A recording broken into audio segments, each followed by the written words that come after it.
Oi, pessoal, tudo bem? Sejam bem-vindos ao webinário voltado para os tribunais. Eu sou a professora Patrícia Quintão e eu irei trabalhar hoje uma bateria de questões relacionadas à segurança da informação, com foco nas bancas FCC e CESP. Digitem aí para mim de onde que vocês são, só para eu saber. Tem alguém aí de Juiz de Fora, Belo Horizonte? Juiz de Fora foi a cidade onde eu morei por mais de 15 anos, onde eu conheci a professora Júnia. Inclusive, a professora Júnia foi quem me colocou aí nesse meio. Num determinado momento, ela me convidou para poder dar uma aula para 3 alunas dela que iriam fazer o curso de auditor, a prova de auditor da Receita Federal, e aí eu sentei com essas alunas durante 4 horas. E nessas 4 horas, eu consegui mapear 95% da prova. A partir daí, eu virei professora para concursos. E isso foi lá em 2008. De lá para cá, eu já ministrei mais de 400 turmas no ponto dos concursos. Eu fico exclusiva hoje para o ponto, trabalhando aí em todos os projetos em que a disciplina de informática e tecnologia da informação ela é cobrada no ponto. Bem, lá no ponto eu trabalho no ponto recursos, eu sou coordenadora dos cursos de tecnologia e de informática básica, tá? Então eu faço a seleção aí dos professores que irão ministrar essas disciplinas, mas eu ponho a mão na massa também, tá? Eu trabalho aí nas turmas de elite, agora na maratona do ponto, nos cursos em PDF, então sejam bem-vindos e aproveitem bastante aí toda a nossa experiência, e o nosso objetivo é justamente fazer com que vocês tenham sucesso total aí nesses desafios vindouros. Eu estou vendo aí que a turma é de Sorocaba, Rio Grande do Norte, Goiás, tem alguém de Juiz de Fora, onde eu morei por 15 anos, e hoje eu moro em Belo Horizonte, tá? Então, sou mineira, uai. Eu convido vocês aí para comer o pão de queijo aqui comigo. Ok, pessoal? Então, a partir de agora eu vou compartilhar minha tela com vocês e eu vou acompanhar vocês aí pelo chat num outro equipamento, tá? Então, vamos lá. Boa aula aí para todos. Simone de onde? Juiz de Fora. Murilo, Juiz de Fora. Tem alunos meus aí chegando também. Pessoal, só mandem um ok. Vocês já estão visualizando o PowerPoint? Paraná, o Jackson, Paraná, Vanessa de São Paulo, Simone, Juiz de Fora, e Belo Horizonte tem alguém? Pastor Sérgio, Catiusca, Rosana, legal, pessoal, muito bem, turma cheia, né, isso é legal, e eu gosto aí da participação de vocês, tá? Se eu estiver indo muito rápido, podem me falar aí que eu diminuo o ritmo.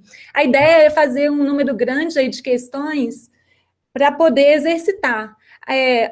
A repetição das questões leva à memorização. Então, eu não vou economizar aí nas questões e vamos, então, ao que interessa, tá bom? Vamos lá. Bem, eu já falei que eu já ministrei mais de 400 turmas e eu já produzi aí 2 livros. O primeiro deles voltado para a Fundação Carlos Chagas. Esse livro hoje ele já se encontra na 3ª edição. E o segundo foi lançado aí no início do ano passado, é o de 1001 Questões Comentadas CESP.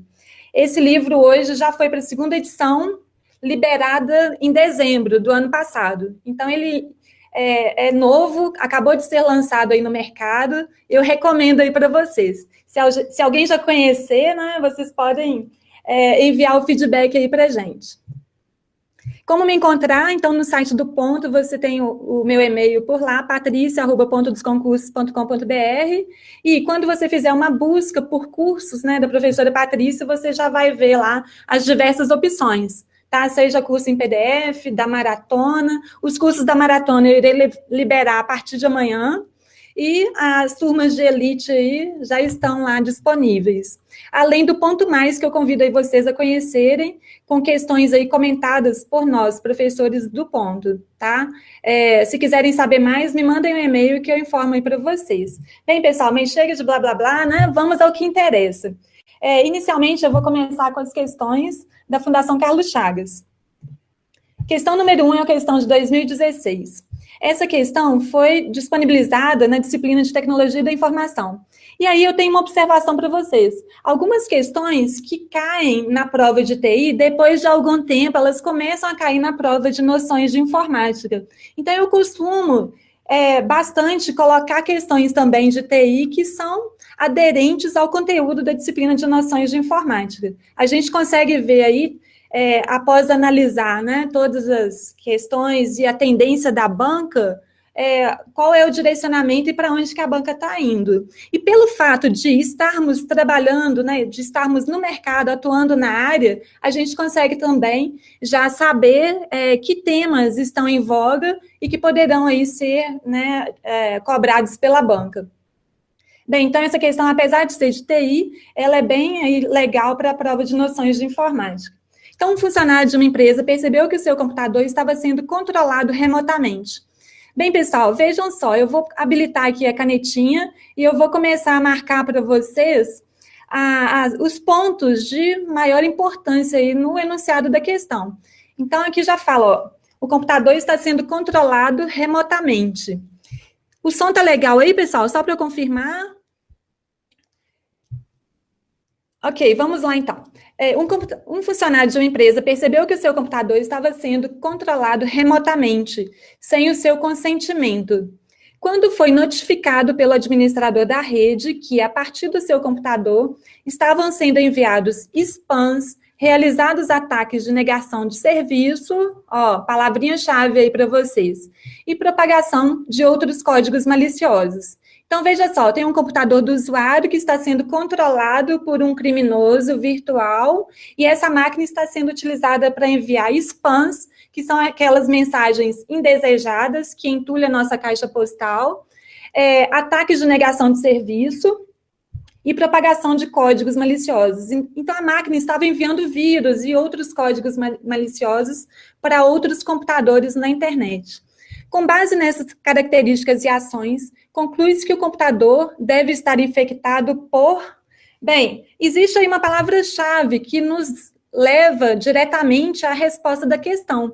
Quando fala que a máquina está sendo controlada remotamente, quem é o meu aluno aí já sabe que a resposta já vai ser aí a letra E, que é o bot. O bot ele é conhecido também como robot ou robô, tá? Então eu fiz aí para vocês um mapa mental que detalha bem toda essa diferenciação entre os códigos maliciosos, com foco no que é cobrado em prova, tá? Então, tá aí um resumão. Aqui eu tenho, então, os códigos maliciosos, eu tenho os principais códigos maliciosos listados aí na tela, que são vírus, rootkits, a bomba lógica, os cracks, malware, worms, cavalos de Troia, backdoor, hijacker, trackware, adware, screenlogger, keylogger. Professor, uma sopa de letrinhas, né? Vocês já viram todas elas aí ou não? Né? Todas essas palavras já são conhecidas aí por vocês? Se não, está na hora aí de você, né? Se debruçar aí nesse mapa mental e aprender todos os conceitos relacionados. Katiuska, esse material já está disponível aí para vocês, tá? No ambiente aí da nuvem, onde foi compartilhado o conteúdo. Era bom que vocês, né, tenham acesso a ele para já ir marcando, tá? Na hora de eu passar os pontos principais da questão. Bem, então a questão fala na letra A sobre o vírus. O vírus é um tipo de código malicioso. E qual é a principal característica? Ele precisa de um hospedeiro para se propagar. Então, ele se propaga fazendo cópias de si mesmo e tornando-se parte de outros programas e arquivos. Temos aí vários tipos de vírus de boot, vírus de macro, oligomórfico, tá? Vírus de boleto, vírus companheiros, vírus criptografado. O resumão tá aí para vocês. O ransomware, pessoal, atenção aí, o ransomware ainda não foi cobrado em prova, mas é matéria aí de qualquer notícia na área de TI hoje, no que diz respeito a códigos maliciosos. Eu sou gerente de segurança da informação e eu já me preocupo com esse tipo de ameaça, porque, né, a gente tem aí vários registros de incidentes que empresas aí do governo já sofreram com relação ao ransomware. O ransomware é um tipo de código malicioso que vai criptografar o conteúdo inteiro de forma total ou parcial do disco rígido de um computador. E aí, a partir do momento em que esse conteúdo foi criptografado, a máquina ela fica inacessível. E aí o criminoso virtual ele pede um resgate para poder liberar o acesso às informações para a organização. Nem sempre o pagamento do resgate libera esse acesso, tá? Então, a empresa tem um risco aí na hora, né, de fazer o pagamento desse resgate, ou então, se ela tiver uma estratégia de segurança adequada, ela esquece essa ameaça e vai buscar os dados da cópia de segurança que foi feita aí das suas informações. Então, atenção aí para o ransomware, tá? Em nossa aula eu coloco aí várias questões sobre isso.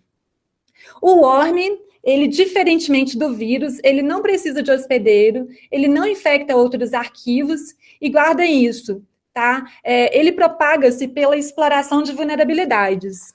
Vejam só, pessoal, o vírus é diferente de worm, mas os dois são códigos maliciosos. Agora, o worm que permite ser controlado remotamente, ele é conhecido como boot, ok? Bot, robô, como vocês queiram chamar.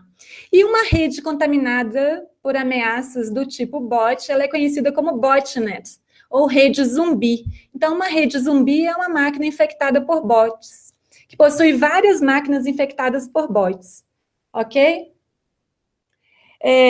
O pastor está perguntando, qual que cobra o resgate? Pastor, é o ransomware, tá? Guarde isso. E cuidado, não tenha dúvidas, tá? Porque essa questão, ela esses itens que eu estou passando aqui agora, eles são recordistas aí em prova.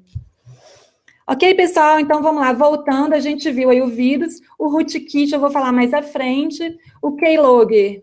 O keylogger é um tipo de ameaça que copia as teclas digitadas.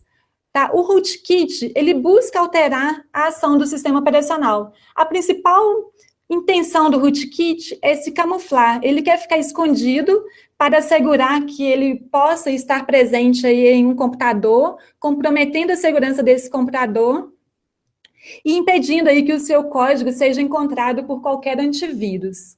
Tá? Adriana, o worm é um bot? O bot é um worm. O worm não necessariamente é um bot, tá? Porque se o worm não for comandado remotamente, aí ele não entra na categoria de bots. Spyware coleta informações, né, do usuário e manda essas informações aí para um determinado local. Dentro da categoria de spyware, você tem os keyloggers, os screenloggers, o adware, o trackware. Trackware é um tema novo que veio aí recentemente em uma prova. Hijacker já foi cobrado há um tempo atrás, tá? Rafael, tem sim. Você pode assistir essa palestra posteriormente. Ela fica aí disponibilizada para vocês. Vamos lá, pessoal. Voltando, então, à questão, o keylogger a gente já viu, o spyware e o bot. Então, todos os elementos aí da questão estão aí nesse mapa mental. E a gente vai ver que esse mapa mental vai ser utilizado aí em todas as questões sobre malware. Porque a cada questão que eu comento, eu faço atualização aí do meu material para que ele tenha as informações e você possa ir direto ao ponto. Questão número 2. Após o exame no computador do funcionário de uma instituição, foi detectada sua participação em um ataque de DDoS, sem o seu conhecimento, em que seu computador atuava como um zumbi, controlado remotamente por um atacante. Isso ocorreu porque o computador estava infectado por uma chance aí para vocês. Qual que é a ameaça, pessoal? O bot, eu já falei que o bot permite que a máquina seja controlada remotamente, o computador se transforma em uma máquina zumbi, tá? E você tem como uma das funções aí que o bot vai realizar é o ataque de negação de serviço. Veja só, pessoal, esse esqueminha aí é interessante para vocês. Negação de serviço. O que é o DOS e o DDoS, que costuma cair bastante em provas, tá?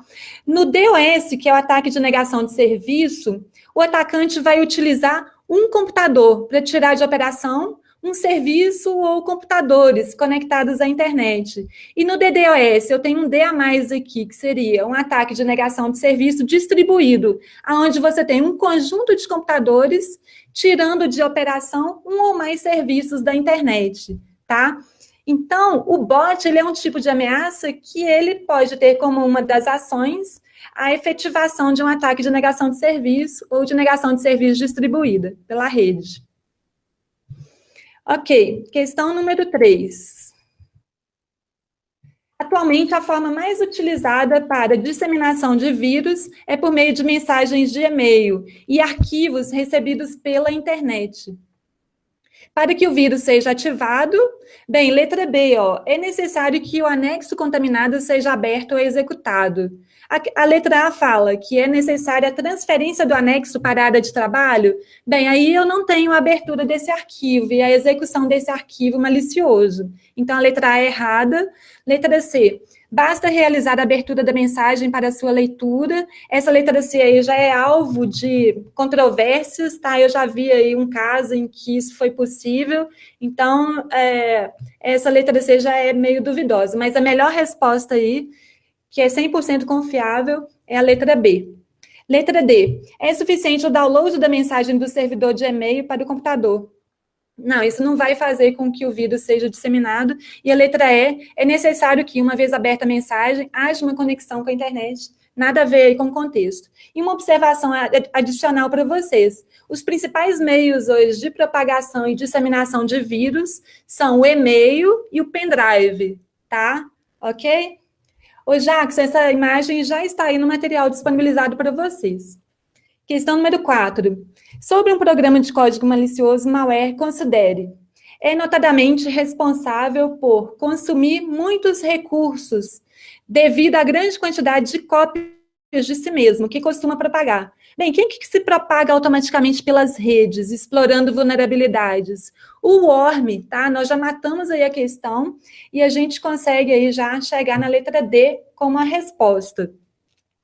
Eu não vou ler o restante, depois vocês podem ler em casa, mas todas as características reportadas aí são características de worm. A letra C tem um item interessante, scan. O que significa scan? Scan é a mesma coisa, pode ser associada à varredura em redes. É uma técnica que consiste em efetuar buscas minuciosas em redes, com o objetivo de identificar computadores ativos e coletar informações sobre eles, como, por exemplo, serviços que são disponibilizados e programas que foram instalados nessas máquinas. A letra A, o Trojan. O Trojan também tem aí no nosso mapa mental, tá? Que é o cavalo de Troia. O cavalo de Troia, ele é um presente de grego que você recebe. Então, imagina o seguinte, eu recebi lá um protetor de tela e por trás, ao invés de exibir, ele exibe a proteção de tela, mas por trás ele instala um backdoor no seu computador, que permite com que um criminoso virtual possa ter acesso à sua máquina, a partir, né, desse backdoor que foi instalado por essa ameaça chamada de Trojan, ou cavalo de Troia. Bem, o que mais que tem aqui? O keylogger nós já vimos, eu não vou repetir, tá? Vocês vão ver que as questões, elas começam a se repetir, por isso que é legal você fazer um estudo por banca, né? E exercícios dessa banca para a sua prova. Você vai chegar no final da nossa apresentação já gabaritando as questões que irão surgir aqui para vocês. O worm nós já vimos, tá? E, por fim, aí o spoofing, vocês sabem o que é? Resumindo, o spoofing é uma prática em que um computador envia comandos a outro, se fazendo passar por um terceiro. Tá? É isso que eu quero que vocês guardem para essa questão. O Pedro, o Kaspersky, que você está dizendo, né? O antivírus, é ele que eu estou utilizando aqui nessa máquina. Bem, vírus e worm, tá? Essa distinção é importante, eu já tenho isso explicitado no mapa mental, então eu quero que vocês leiam aí depois, né, após a nossa aula. Lembra, o vírus é um programa ou parte de um programa, e o worm é um programa. Bem, Rafael, você está perguntando sobre o 3. O 3 eu já falei aí sobre o scan.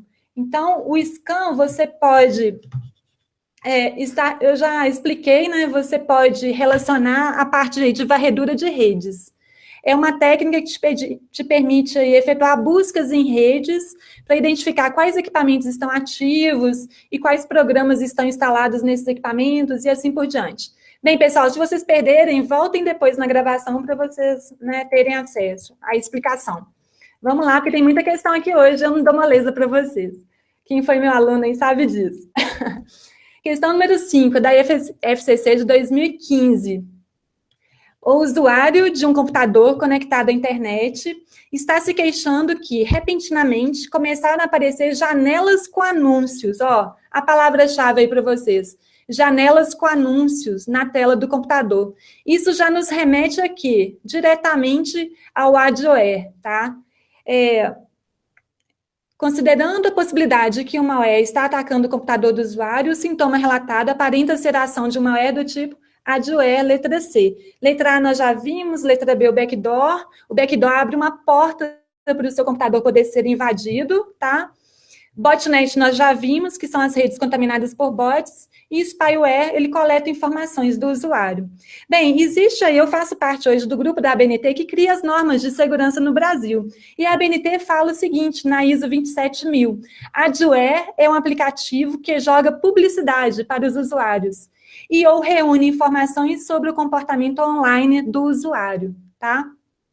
Esse adware, ele pode ou não ser instalado, né, com o consentimento aí do usuário, e ele pode ser instalado de forma maliciosa ou de forma, né, sem fins maliciosos. Então, letra C aí é a questão. Quanto mais computadores zumbis você tiver participando aí de uma botnet, mais potente ela será. Então, quais são as ações aí de um computador que está fazendo parte de uma botnet? É o que eu coloquei aí para vocês. Envio de spams, esse computador ele pode hospedar sites de phishing, iniciar ataques de negação de serviço e assim por diante. Pessoal, tem um gabarito aí no material que eu disponibilizei para vocês, tá? Vou para frente aqui. Vamos lá, então a questão aí está destacado no nosso mapa mental. Esse mapa mental vale ouro. Ele começou lá no meu livro de questões comentadas da FCC, eu tenho ele no livro do CESP, e ele vai vir também no livro texto, né, previsto aí, se Deus quiser, para ser lançado esse ano ainda para vocês. Tá? Ele vai ser um livro diferenciado, direto ao ponto com o que vocês precisam para gabaritarem a prova de vocês. Esse livro está demorando porque cada questão que eu comento, eu faço lá uma inserção no livro para que o livro tenha esse conteúdo necessário, para vocês acertarem a questão. Bom, questão número 6.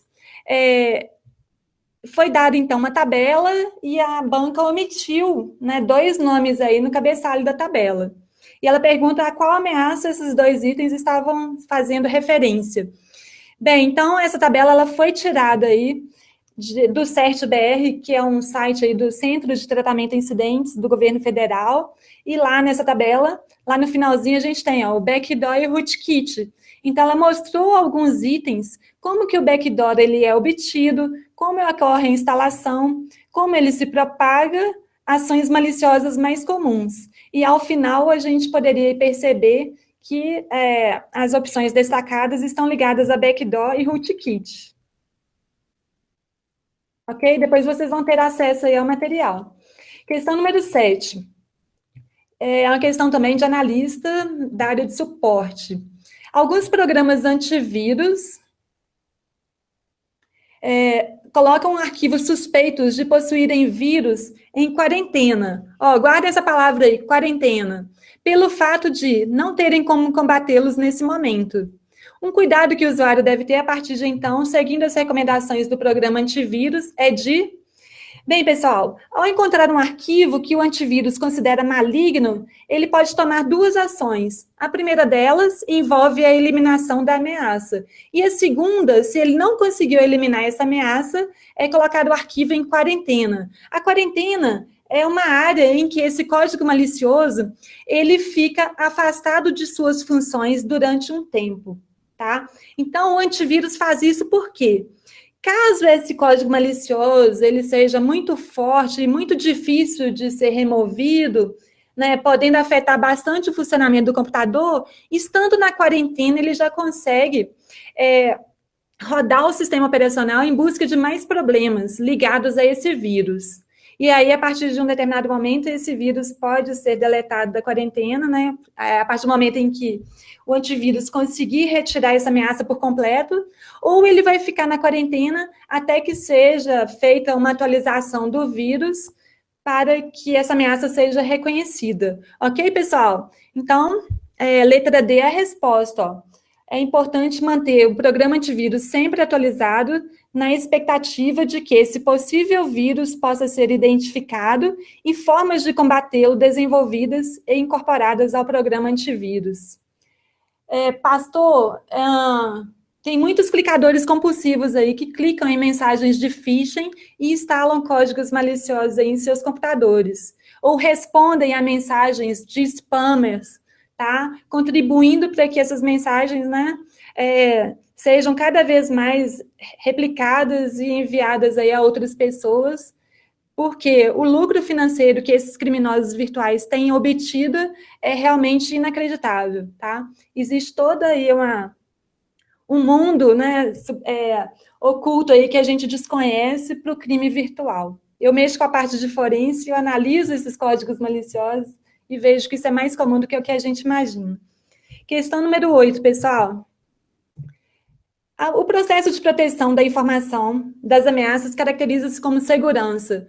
O resultado de uma gestão de segurança adequada deve oferecer suporte a 5 aspectos principais. A banca pode falar de aspectos ou princípios da segurança da informação. Essa questão é ótima porque ela resume aí os principais aspectos que merecem a nossa atenção para a prova. Então, o primeiro deles fala o seguinte: somente as pessoas autorizadas terão acesso às informações.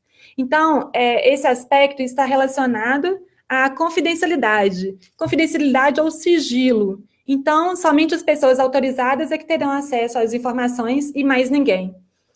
2, as informações serão confiáveis e exatas. Então, eu quero ter a garantia da integridade. Se eu disponibilizei para vocês que 2 mais 2 é 5 e vocês acessaram a informação de que 2 mais 2 é 5, a informação ela está íntegra. No entanto, essa informação não está exata, porque 2 mais 2 é 4. Tá? Então, a integridade não garante a exatidão. Lembrem-se disso aí. 3, garante o acesso às informações sempre que for necessário por pessoas autorizadas. Então, sempre que a informação for necessária, ela deve estar disponível para as pessoas autorizadas. É a disponibilidade. O 4, garante que em um processo de comunicação os remetentes não se passem por terceiros. Isso aqui eu já chego na autenticidade. E o 5, garante que as informações foram produzidas respeitando a legislação vigente. Há uma palavra-chave aí que já nos leva para a legalidade. Adriana, não é chatinha não, você consegue aí ir matando. Por exemplo, legislação está relacionada à legalidade, então aqui a gente já fica entre a letra A, C e E. Depois, você pega uma outra que é muito fácil, somente as pessoas autorizadas, está falando de sigilo. Sigilo já nos leva para a confidencialidade, já matamos a questão, a letra C é a resposta. Pessoal, vamos lá, tem mais hoje. Eu já expliquei aí cada um desses itens, eu só quero que vocês lembrem dos mnemônicos. A prova pode colocar para você CID, C e D, CID. Confidencialidade, integridade ou disponibilidade. Pedindo para vocês mencionarem quais são os princípios relacionados. Ou ela pode usar o mnemônico CIDA, acrescentando aí a autenticidade. Eu já vi em uma prova de uma outra banca, CIDAL, acrescentando aí ao final a legalidade, tá? Então, atenção aí para que vocês não sejam pegos de surpresa com uma questão desse tipo. Questão 9. Ao se enviar arquivos pela internet, há um método criptográfico, vamos marcar as palavras-chave, que permite verificar se o arquivo foi alterado ou se teve sua integridade violada. Esse método, quando aplicado sobre as informações do arquivo, independente do tamanho dessas informações, gera um resultado único, de tamanho fixo. Bem, pessoal, eu já matei a questão aqui, tá? A questão, eu nem vou ler o restante, ela está falando aí de hash. Ah, professora, mas o que é isso, né? Vamos lá. Ela cita lá criptografia simétrica, assimétrica. Então, eu fiz aqui um esqueminha para vocês, tá? Eu vou explicar o que é hash, mas deixa eu explicar primeiro a criptografia. Bem, quando falar em criptografia simétrica, vamos lembrar, só tem um S, não é? Se tem um S, eu só vou ter uma chave que vai ser compartilhada nesse contexto aqui, entre Alice e Bob, tá? Então, vamos lá. A chave simétrica Então, essa chave tem um segredo que vai ser previamente compartilhado entre os elementos que irão participar da comunicação. Bem, então vamos lá. A Alice escreveu uma mensagem, aí ela vai criptografar essa mensagem com a chave simétrica, que ela e Bob sabem qual é. E aí foi gerado um texto cifrado. No destino, o Bob ele pega esse texto, utiliza um algoritmo de decriptografia e a chave que foi compartilhada com ele, e a partir daí ele consegue extrair a mensagem original. Tá? Então, eu tenho a utilização de uma única chave. Essa chave foi compartilhada entre os entes que participam da comunicação, e você teve aí, então, a utilização de uma função de criptografia e outra de decriptografia. Bem, na criptografia assimétrica, eu tenho duas chaves, dois S, nunca mais vocês vão esquecer. E essa criptografia ela é chamada de chave pública. Quando eu tenho uma única chave, essa chave é a chave privada. Quando eu tenho duas chaves, a criptografia é chamada de chave pública. Então, vamos lá, Alice e Bob vão trocar informações. Então, o Bob agora, ele escreve um texto, ele vai criptografar esse texto com qual chave de Alice? Bem, ele só tem acesso à chave pública de Alice, porque a chave privada só pertence a Alice. Então, o Bob criptografa essa mensagem com a chave pública de Alice, que é de acesso público. Ele manda esse texto cifrado que foi gerado, né, com informações confidenciais para Alice. Lembra que a criptografia me garante o sigilo, né, que é o que eu quero aí nesse cenário. E a Alice, lá no destino, ela vai fazer o quê? Alice, então, vai decriptografar, decifrar essa mensagem que foi enviada a ela, utilizando a sua chave secreta, que só ela conhece. Tá? Então, esse é o processo aí de criptografia assimétrica. E, por fim, a resposta aí da questão é o hash. Então, uma função de resumo é um método criptográfico que, quando aplicada a uma informação, que é o que foi mencionado na questão, independentemente do tamanho que ela tenha, gera um resultado único e de tamanho fixo, chamado de hash. Tá? Então, eu já matei a questão lá na segunda linha do enunciado. Ok aí, pessoal? No nosso curso aí, eu vou detalhar bem esses itens e a gente vai fazer muitos exercícios, tá? Para memorização. Então, vamos lá, resumo hash. O resumo é bem interessante. Então, eu posso ter, por exemplo, um site que disponibiliza um arquivo e esse site, ele pode calcular o hash desse arquivo e disponibilizar esse valor no site. E aí, um usuário, por exemplo, ele quer fazer uma cópia desse arquivo, ele baixa esse arquivo, ele faz o download desse arquivo lá do site para o seu computador, e no seu computador ele gera o hash desse arquivo e ele compara o hash que foi gerado na sua máquina com o hash que foi disponibilizado no site. Se esses dois hashes tiverem o mesmo valor, a informação ela encontra-se íntegra e não foi alterada no processo aí de download.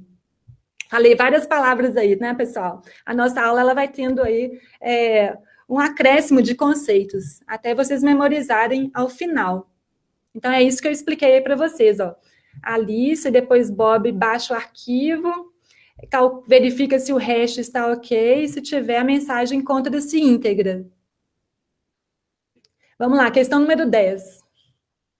A assinatura digital permite, de forma única e exclusiva, a confirmação da autoria de um determinado conjunto de dados.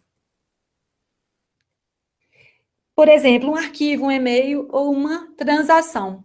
Esse método de autenticação comprova que a pessoa criou ou concorda com um documento assinado digitalmente, como a assinatura do próprio punho, fazem um documento escrito. Na assinatura digital, a verificação da origem dos dados é feita com... Coloquei a colinha aí para vocês, ó. Então, na assinatura digital, o remetente, lembra lá da Alice, por exemplo? Ela utiliza o quê? A sua chave privada para cifrar a assinatura. E o destinatário vai utilizar o quê? A chave pública da Alice, para verificar se essa assinatura é legítima. Então, a letra E é a resposta aí da questão. Questão número 11, pessoal. Nas nossas aulas, é sempre legal vocês lerem, tentarem fazer o exercício, né, antes da aula, para que vocês possam assimilar melhor aí e já, né, poderem esclarecer as dúvidas no decorrer aí da aula. Questão número 11, pessoal, de 2016. Essa questão é quentíssima para a banca, FCC. Tá? Ela está cobrando aí conexão segura com certificado EVSSL. Eu estou falando grego aí para muitos, tá? Eu tenho certeza disso. Por isso que vocês estão aí conosco, né? Para que a gente possa ensinar o caminho das pedras e o que realmente cai na prova. Essa questão, a questão relacionada a esse conceito já veio em uns 4 itens aí da FCC, em questões distintas. Tá? Então, a partir de agora, vocês irão gabaritar quaisquer questões deste tipo. Vamos lá. Sempre que um acesso envolver a transmissão de informações sigilosas, estou falando de HTTPS, eu estou falando de certificado EVSSL e assim por diante. É importante que um funcionário da Copergás se certifique do uso de conexões seguras. Guardem isso, tá? A banca está tirando isso aqui lá da cartilha do CertBR. Indique uma conexão segura quando o endereço do site começa com HTTP?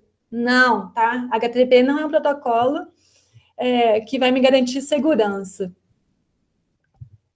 Antes de continuar a questão, eu vou passar alguns conceitos aí para vocês. Eu faço isso aí no decorrer das aulas da maratona e nos meus cursos de exercícios. Conexão padrão. O que é uma conexão padrão? É uma conexão que não provê requisitos de segurança. Então, você tem o endereço do site começando com HTTP. Em alguns casos, por esse ser o protocolo padrão, pode ser que o tipo do protocolo seja omitido na barra de endereços do navegador. E um símbolo do logotipo, está aqui, é apresentado próximo à barra de endereço. E nada mais. Eu não vejo aqui cadeado, eu não vejo aqui a identificação da empresa que fez o registro do site e assim por diante. E a conexão segura? Ela é utilizada em transferência de dados sensíveis, transferência de dados bancários, transferência de dados de sistemas de gestão integrada e assim por diante, de comércio eletrônico. Uma conexão segura provê autenticação, integridade e confidencialidade como requisitos de segurança, tá? E aí eu tenho o endereço do site começando com HTTPS, eu tenho o desenho do cadeado sendo mostrado na barra de endereços, e eu tenho um recorte colorido, que pode ser branco ou azul, com o nome do domínio do site, né? Sendo mostrado na barra. E ao passar o mouse ou clicar sobre esse nome, você tem mais detalhes sobre a conexão e o certificado digital. E aí existe uma outra variância, né, dessa conexão segura, que é a conexão segura com EVSSL, que a FCC tem cobrado aí nas últimas provas. Ela oferece provê mais requisitos que a conexão segura anterior. Por quê? Você utiliza aqui o certificado EVSSL. Esse certificado faz a verificação de que a empresa foi legalmente registrada, faz a verificação de que essa empresa foi registrada e encontra-se ativo, além de checar o endereço físico da empresa. Tá? E aí, o que você tem que te permite visualizar isso na hora de acessar o site? Além do que eu já falei, do cadeado, né, e das outras opções, você tem aqui a barra de endereço e o recorte apresentados na cor verde, e no recorte é colocado o nome da instituição dona do site. Tá? Então, eu tenho aqui, exemplo.com.br é o nome do domínio, e aqui é a instituição dona do site. Tá? Então, isso aí que está sendo cobrado pela banca. Tá? Avaliou essa opção. Gente, essa questão número 11, então, tem como resposta a letra E, você tem conexão segura quando a barra de endereço, recorte, são apresentados na cor verde. Sérgio, não é só HTTPS, tá? Ele nem deu essa opção de HTTPS aí. Quer dizer, até citou no final. Mas, além do HTTPS, a banca citou nessa questão outras opções. E ao nome do proprietário do site, indicando se tratar de conexão com EVSSL, muito segura. Questão número 12, pessoal. A questão número 12 fala o seguinte: considere por hipótese que a Eletrosul deseja aumentar a segurança das informações utilizando registros das atividades dos seus colaboradores. Registro das atividades, isso aqui já está me cheirando o quê? Um log. O que é um log? Alguém sabe aí o que significa? Bem, a partir da análise desses registros armazenados em arquivo ou em base de dados, a empresa pode ser capaz de realizar uma série de atividades aí. Então, eu quero mostrar para vocês um ponto importante, que já veio também em umas 3 questões aí da banca, recentemente. Tá? Log é o quê? É um arquivo texto que contém um registro de algum evento relevante, ou seja, de algum evento importante para o sistema. Ó, a minha rede está sendo hackeada, tem alguém tentando invadir a rede da minha empresa. Então, eu vou lá no Firewall e vejo, por exemplo, os logs de tentativas de acesso à rede de fora da empresa. Ok? Então, isso é um exemplo aí de utilização, né, desse contexto. Então, o log tem registros de eventos importantes de uma rede, de um dispositivo. Eu posso ter os logs aí do roteador, os logs de um determinado servidor, do meu servidor web, do meu servidor de arquivos. Eu posso ter logs de um sistema, tá? Do meu sistema de internet banking. Quem é que teve acesso à minha conta e assim por diante. Então, muitas vezes, o único recurso que um administrador da rede possui para descobrir a causa de um problema ou algum comportamento inadequado na rede é por meio aí dos logs. Então, ele permite uma série de atividades. Detectar o uso indevido de computadores, detectar um ataque, rastrear ações de um usuário, detectar problemas de hardware, e a banca explorou justamente esse conceito aí que eu passei para vocês. Então, a letra C é a resposta. Backup são as cópias de segurança, o phishing é um tipo de golpe, logs, aí eu já falei, hashes, né, eu já falei, e firewall também, eu vou falar mais à frente, que a gente tem mais questões aí sobre ele. Ok, pessoal, nós vencemos aí a primeira parte. Roberta, não necessariamente são temporários, tá? Os logs, eles ficam registrados lá para você poder ter acesso e identificar o que aconteceu. E dentro da empresa, como administradora da rede, você vai definir qual é o tempo em que esse log ele vai ficar armazenado no sistema. Alguns logs são temporários. Você desligou o equipamento, você perdeu o que estava lá na memória RAM do computador, por exemplo. Tá? Mas o Marco Civil da internet, por exemplo, ele especifica quanto tempo a empresa precisa guardar esses logs. Então, se for um log de acesso à rede ou um log de acesso à aplicação, a gente tem lá alguns pré-requisitos para armazenamento aí desses arquivos. Ok, pessoal? Eu vou continuar, então, aqui com os slides na tela. Vamos agora para as questões do CESP. A banca vai explorar esses mesmos conceitos e de uma forma um pouco diferenciada, mas aprendendo aí esses conceitos principais, eu tenho certeza de que vocês conseguirão resolver as questões dessa banca também, tá? Gislaine, obrigada aí. Esse feedback aí de vocês é sempre importante para a gente, para que nós estejamos sempre alinhados no decorrer de todo o curso, tá? Vamos lá, gente, questão número 1 do CESP de 2016. Um firewall é, além de hardware, um software de segurança de rede, que permite restringir determinados tipos de acessos não autorizados. Bem, gente, essa questão aí foi polêmica na época, a banca tinha colocado no gabarito preliminar como correta. Na verdade, eu tenho ressalvas, fiz vários lá comentários sobre isso na época, e ela foi anulada no gabarito definitivo. Tá? Então, o firewall, ele pode ser tanto hardware, quanto um software, quanto uma combinação de hardware e software. Tá? Então, o firewall, ele é um dispositivo que deve ser instalado no ponto de conexão entre redes com necessidades de segurança diferenciadas. Por exemplo, eu posso instalar um firewall entre a minha rede local, aqui eu tenho a rede interna da organização, e a internet. Então, eu coloco essa barreira de fogo aqui, né, o firewall, para separar essas redes com necessidades de segurança distintas. Tá? Então, essa questão foi anulada, né, na época, e eu coloquei para vocês outras formas como esse conceito ele foi explorado pela banca. Eu vou ler para vocês aí o mais recente, que caiu aí na última prova dessa banca. Ele diz o seguinte: a utilização de firewalls em uma rede visa impedir acesso indevido dentro da própria rede e também acessos oriundos da internet. Tá? Guardem isso, tá? Que é o posicionamento aí da banca. E está correto. Eu só não considerei correto o que foi colocado aqui, que o firewall protege contra ataques de vírus. Mas a banca, aí, se vier essa questão no CESP, você vai considerar como correto. No meu livro aí eu comento essas questões para vocês. Questão número 2. A remoção de códigos maliciosos de um computador pode ser feito por meio de...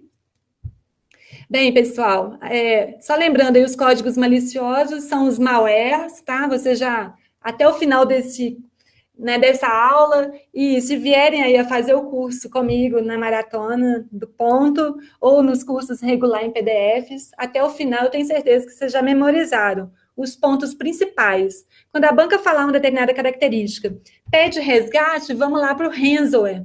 Propaga-se explorando vulnerabilidades, é um worm ou um bot. Se propaga-se e é comandado remotamente por um criminoso, a gente vai lá para o bot.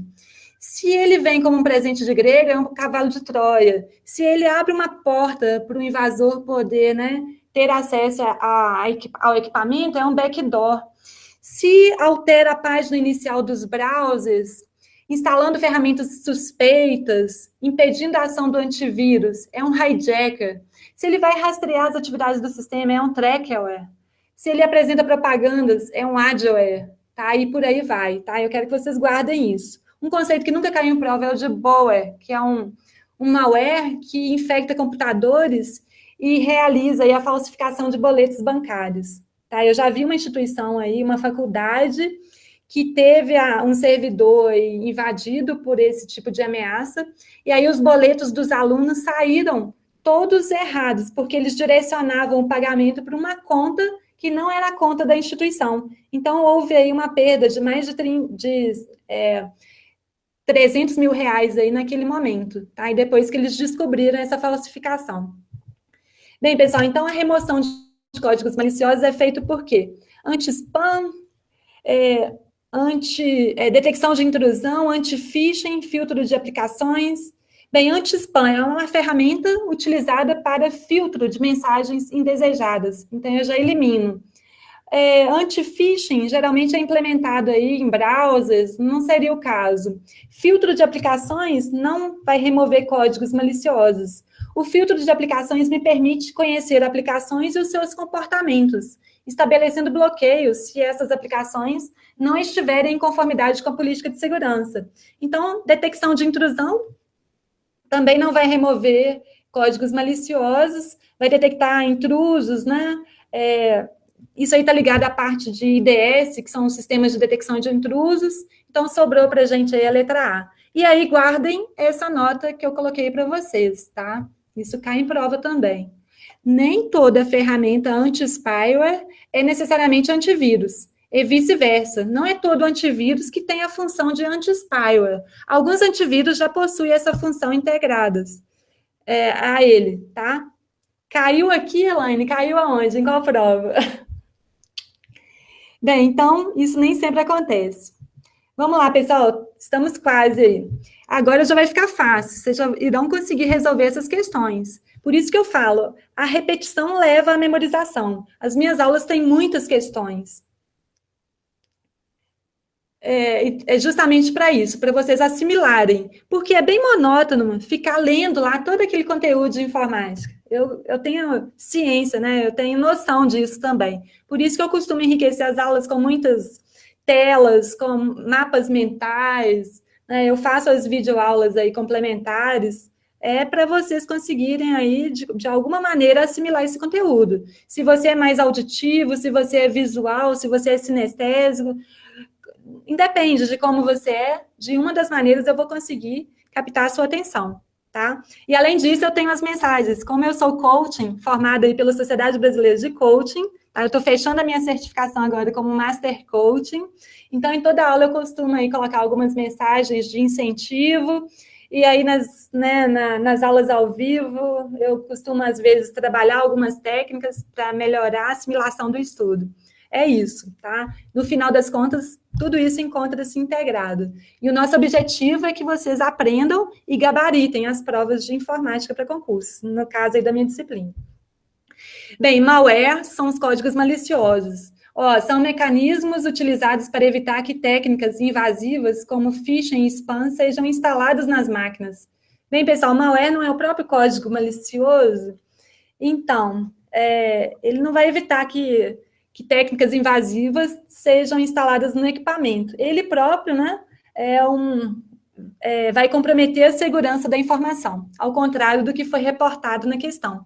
Pastor Sérgio, você está falando do Trojan. O Trojan é um presente de grego. Então, você recebe um arquivo achando que ele tem uma determinada finalidade, só que por trás ele tem outra.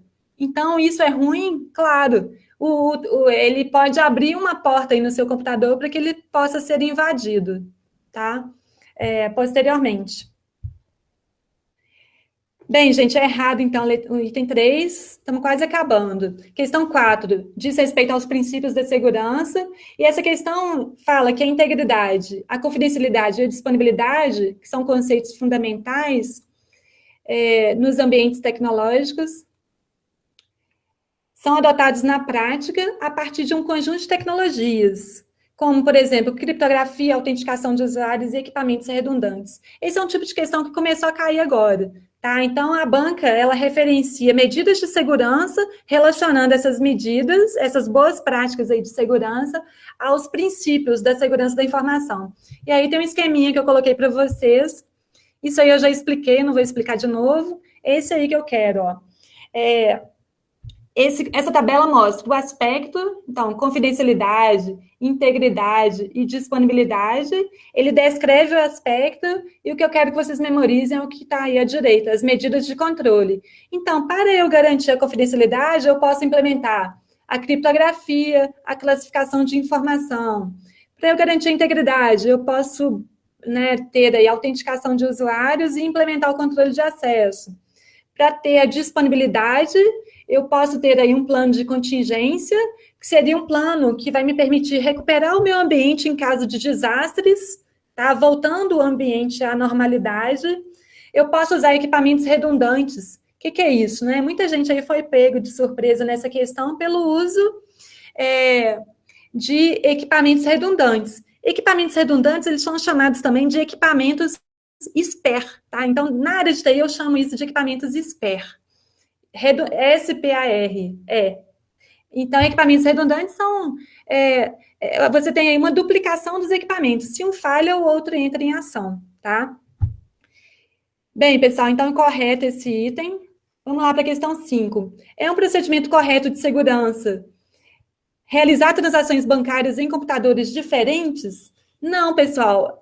Espera-se que você utilize geralmente o mesmo computador, que é aquele computador que te garanta, né, que as atualizações de segurança foram devidamente aplicadas,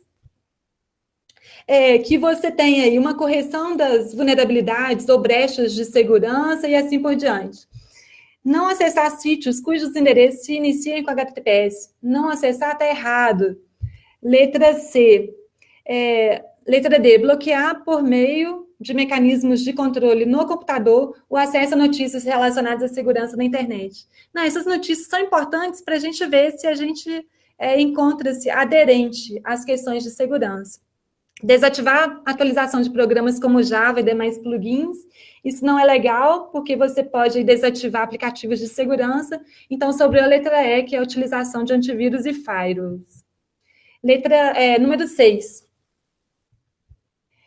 A infecção de um computador por vírus enviado via correio eletrônico pode se dar quando se abre arquivo infectado que, porventura, esteja anexado à mensagem eletrônica recebida. Ok, nós já vimos isso lá em um dos itens da questão da FCC, tá? Questão número 7. Ao iniciar seu dia de trabalho, Daniel se deparou com inúmeros aplicativos abertos em seu computador de trabalho, o que deixava sua máquina lenta e sujeita a travamentos frequentes. Ele constatou que somente um desses aplicativos era necessário para a execução das atividades. Para melhorar o desempenho do seu computador, Daniel deve utilizar um aplicativo de antivírus instalado localmente para eliminar os aplicativos que estiverem consumindo recursos além do normal. Errado, tá? Porque isso não é papel do antivírus. Ele poderia fechar os demais aplicativos que não são de interesse aí do usuário, mas o antivírus não vai eliminar esses aplicativos. Questão 8. Na segurança, controles físicos são soluções implementadas nos sistemas operacionais. Aí já tem um erro, ó. Eu já consigo identificar que essa questão encontra-se errada. porque a segurança lógica é que compreende procedimentos intrínsecos aos sistemas operacionais. Então, a segurança lógica, os controles lógicos, eles protegem dados, programas e sistemas contra tentativas de acesso não autorizados feitos por usuários ou outros programas. Tá? Os controles físicos protegem equipamentos contra usuários não autorizados, prevenindo que se tenha acesso indevido a esses recursos. Então, é errada essa assertiva. Questão 9. O ORMS, assim como o vírus, são autorreplicáveis. Olha, eu já consigo descartar, tornar errada essa assertiva. Tá? O vírus, ele não se replica automaticamente como o ORMS. Então, já tem um ponto negativo aqui. O ORMS, assim como os vírus, necessitam ser executados pelos usuários para se propagarem e infectarem os computadores de uma rede. O ORM não precisa ser executado para se propagar, ele se propaga automaticamente, explorando as vulnerabilidades. Errado. Questão 10. A função principal de uma ferramenta do antivírus é verificar arquivos que contenham códigos maliciosos. Ficou fácil agora, né? Nós já vimos isso lá atrás. Nas outras opções, ela fala de backup, de bloquear sítios da internet, de bloquear o recebimento de mensagens, de monitorar o tráfego da rede, tudo errado. Questão número 11. Em relação a vírus, julgue o item. Para garantir a segurança, é suficiente instalar e manter atualizados antivírus. Não, pessoal, antivírus não é a única medida de segurança. Você precisa aí ter boas práticas de segurança da informação. E segurança não envolve só tecnologia, tá? Nós temos aí que adotar ações de segurança no nosso dia a dia, como não ser aí um clicador compulsivo que sai clicando em tudo que aparece aí na sua frente. Você vai instalar antivírus, anti-spyware, você vai atualizar as correções de segurança do seu computador, né? Tomar cuidado com a sua senha. Cristiane, backup pode também, isso aí está em português, tá? A banca tem usado mais o termo em português para essa palavra. Bem, então é isso, é errada essa questão. Questão número 12. Não há diferença, seja conceitual, seja prática, entre o ORMS e vírus. Errada. Existe diferença sim, nós já vimos isso lá na parte inicial deste webinário. Errada. Aqui eu coloquei novamente aí para vocês memorizarem a diferença entre vírus e o worm. Então, pessoal, preguem isso aí na porta do banheiro, lá na mesa de jantar. Memorizem isso, tá? Isso é cobrado aí por qualquer banca. É o item que é recordista em cobrança aí das bancas. Questão número 13. Essa é uma questão boa, ó. Rootkits é um arquivo que infecta o computador sem causar maiores danos. Olha só, lembra que eu falei que ele quer se camuflar, ficar escondido para exercer algumas ações aí, né? Sem que o usuário perceba, né? Então, eu já consigo aí tornar essa assertiva errada. Eu coloquei aí algumas opções. Um rootkit, ele pode fornecer programas com as mais diversas funcionalidades. Ele pode fazer com que backdoors sejam instalados na máquina, sniffers, scanners e assim por diante. Ele é um programa de difícil execução, visto que ele é ativado antes que o sistema operacional tenha sido inicializado completamente. Tá, pessoal? Guardem isso aí, ó. Coloquem uma estrelinha aí, porque isso aqui é importante. Já caiu várias vezes aí na prova da banca. A segurança, na questão seguinte, a segurança depende integralmente a sua área de tecnologia optar pela adoção de recursos de segurança atualizados, como firewall e antivírus. Bem, pessoal, eu falei que a segurança não depende só de tecnologia, né? Então, a gente precisa aí de boas práticas, né? No uso dos recursos e nos cuidados com as senhas. Então, é errada essa assertiva. Questão 15. Em segurança, denominam-se em engenharia social as práticas utilizadas para obter acesso a informações importantes ou sigilosas, sem necessariamente utilizar falhas no software, mas sim mediante ações para ludibriar ou explorar a confiança. Guardem isso, engenharia social está relacionada, né, ao abuso aí da confiança. Então, é uma técnica de ataque que permite obter informações sigilosas ou importantes de empresas, enganando e explorando a confiança dos usuários. tá? Guardem essa palavra aí para vocês. Correta, assertiva. Questão 16. Vírus do tipo boot, quando instalado na máquina, impede que o sistema seja executado corretamente. Ok, tá? O vírus de boot é um tipo de ameaça que infecta o setor de boot. E aí ele pode afetar os arquivos de inicialização do computador. E o funcionamento do sistema operacional fica prejudicado. Então, essa assertiva está correta. Questão 17. A principal diferença entre crackers e hackers refere-se ao modo como esses malfeitores da área de segurança atacam.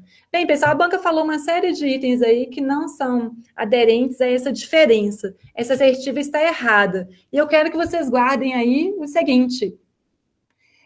O hacker é o carinha do bem. Eu sou um hacker, porque eu utilizo todo o meu conhecimento aí de segurança da informação para tentar explorar brechas de segurança na empresa onde eu trabalho, de forma a identificar vulnerabilidades, para que eu possa corrigir essas vulnerabilidades, para que eu possa corrigir esses pontos fracos da segurança da informação.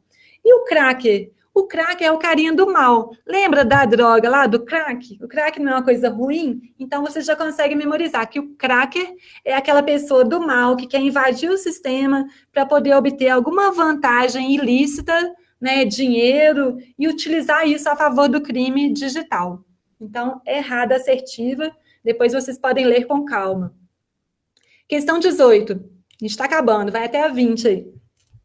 Uma das formas de manter o aparelho de telefone celular livre de vírus é deixar o Bluetooth habilitado constantemente, para que ele possa identificar possíveis anexos maliciosos às mensagens. Não tem nada a ver, tá? A ativação do Bluetooth aí não tem relação com a identificação desses anexos maliciosos nas mensagens.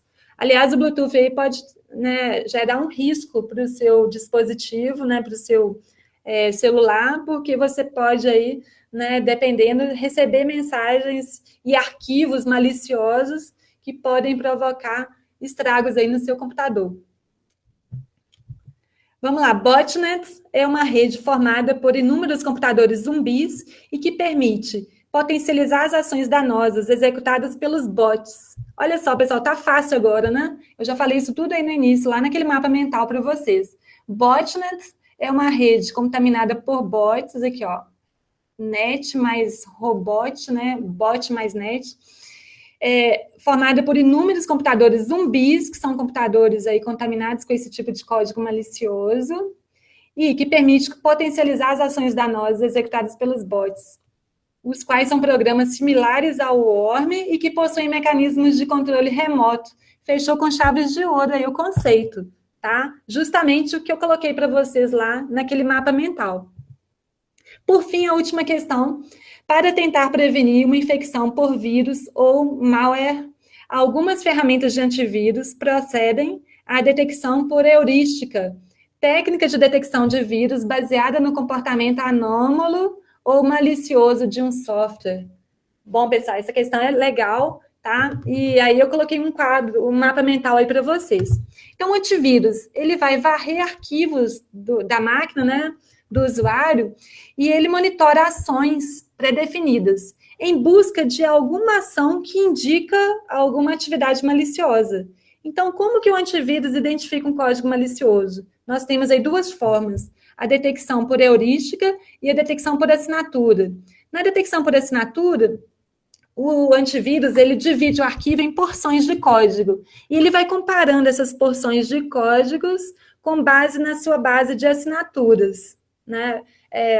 E aí, se encontrou alguma porção de código idêntica a algo que encontra-se ali naquela base, você tem aí a identificação desse agente malicioso.